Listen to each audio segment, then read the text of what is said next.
Homer has a secret family whom he takes care of the baby, looking after him even better than his own children. The thing is, this secret won't last forever, and Marge will be very mad about it. My other baby mama! So this is where you've been going. For the always iconic couch intro, we see their version of the first Thanksgiving, where the family, as pilgrims, escape persecution by boarding the Mayflower, which looks similar to the sailboat in the painting that hangs above the couch. The Simpsons soon sail to Plymouth Couch, a parody of Plymouth Rock, where Apu, an Indian, offers them a Thanksgiving dinner for $19.95 a person. It all begins with Maggie, who doesn't want a new pacifier because Santa's little helper took her old one. After refusing each new pacifier, Marge takes the old one back from Santa's little helper and washes it. Very hygienic everything, by the way, making Maggie satisfied, but not Santa's little helper. Lisa comes in and starts to tell facts to Bart about American football, as she puts it. From her book, Pretending to Like Football, since Milhouse asked her to a Springfield Atoms game, Homer prepares an artery-destroying breakfast, telling Marge that he will work late. These are tough times. Money doesn't grow on trees. It grows on threes. But what he actually does is play poker with Moe, Barney, and Lenny. Homer is on a lucky streak since Lenny's sunglasses show what everyone has, and after pondering what Jesus would do, he has no advice. You really want to keep cheating your friends, lying to your wife, and avoiding your kids? My guy decides to leave the game with his winnings, steals some food, and sets off. In the elevator, Homer O stops the door so a pregnant woman named Gretchen can get in. She looked very agitated and nervous, and was going into labor, and to make the situation worse, the elevator suffers a technical failure. But luckily, Homer had a candle on hand. Everyone has a cell phone. Mine's at home. And she hasn't seen her boyfriend in months. He was just here. No, he wasn't. But thanks for lying. She goes into labor, and Homer remembers the childbirth preparation classes he took with Marge. Oh, yeah. Wow, that does feel good. He manages to help her give birth, thus bringing a healthy baby into the world, who has 3 hairs almost just like him. She is happy that someone who cared helped her. Yeah, that guy didn't even look over once. Lobby, please. Homer arrives home. Marge asks him how was work, and with a feeling of satisfaction, he answers that it was miraculous. On the other hand, Lisa is on her date with Milhouse. The cheerleaders make their halftime entrance to cheer the fans and pick a participant from the audience, selecting Lisa. The cheerleaders almost forcibly take her. Nervous, Lisa is quickly changed and joins the cheerleaders. Lisa is happy that he is on a date with a cheerleader. However, she continues to friend-zone Milhouse. Dating a cheerleader. No, you're not. When it's over, Lisa waits for the cheerleaders. Ladies, now here's your $50 each, which should just about cover your parking. But despite of being one of the main attractions, they are paid so little. They tell her they don't know what to do, so Lisa tries to do something for them. In a scene change, after another night of poker where Homer was discovered cheating, I never dreamed a night where you discovered I was cheating and beat the crap out of me could end on such an up note. Homer meets Gretel again, who gives him back his jacket and learns she named her son after him. So, you want to hold little Homer?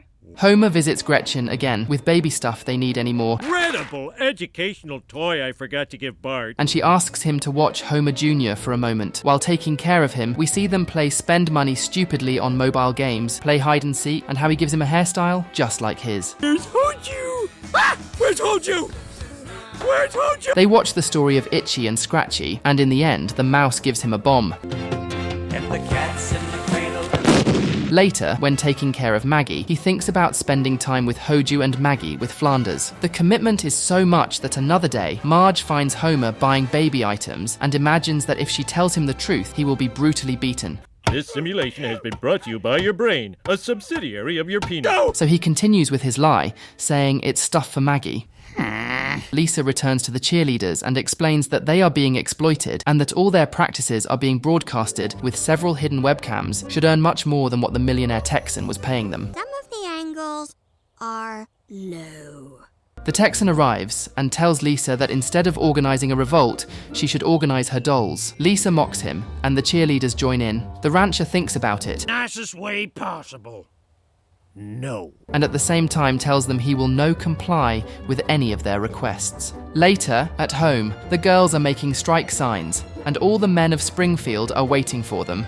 To give them their support, even the mayor is looking for replacement lovers. Hey, ladies. My vest isn't the only thing that's ripped. The only one missing is Homer. Marge, seeing that Homer wasn't there and using the pretext of working, Surprised he's not here ogling these girls. infuriated, goes to find him where they play poker, but doesn't find him. It's only Carl with a doll watching massage tutorials. Yeah, right. Do you have any injuries I should know about? Oh. When she was leaving, she suddenly hears Homer's voice in the hallways, turning the scene into a very double meaning. Oh, baby, shake it. Homer-like. Without hesitation, she opens the door very furious.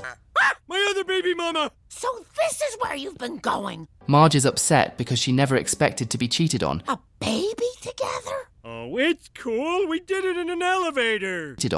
And the baby's name is Homer Jr. After explaining what really happened, that he actually helped her, Marge tells she is happy for his good action, but tells Homer that he must stop seeing the baby. But seeing him sad and with tears, and since thanks to the baby, he had stopped drinking, she allows him to see him from time to time. The strike begins, and the ungrateful babysitters also join the cheerleaders, showing that they were who encouraged the public. The Texan millionaire hires Selma, Nelson's mum, and the crazy cat lady as replacements. See all the people in this whole wide world. But they are not well received, for obvious reasons. The days pass. The cheerleaders were about to give up due to the lack of attention, giving attention to Grandpa. But the rich Texan appears and decides to meet their demands for a pay raise. How about a little boost for peanut vendors? What do you think I'm taking their raise out of? At Marge seeing that Homer spends so much time with the baby, she tells him he must also spend time with their kids. Homer tells her that he plans a visit to the zoo with his 4 kids, but Marge tells him they are 3. At the zoo,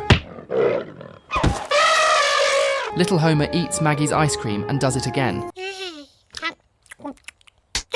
To prevent them from fighting, Homer starts annoying the monkeys, without seeing that his fake son was getting rid of Maggie. She was about to fall into the cage of the prairie dogs. Lisa tells him that if she falls there, they will lose her forever. But Maggie saves herself with an improvised break. Marge, seeing what happened, is very angry and tells him that he definitely shouldn't see Homer Jr. anymore. Homer takes the little bastard, giving him his last talk on the way, and upon arriving, Gretel tells him that her boyfriend returned from the war. When saying goodbye, Hoju tells him some words. The most beautiful words a father can hear.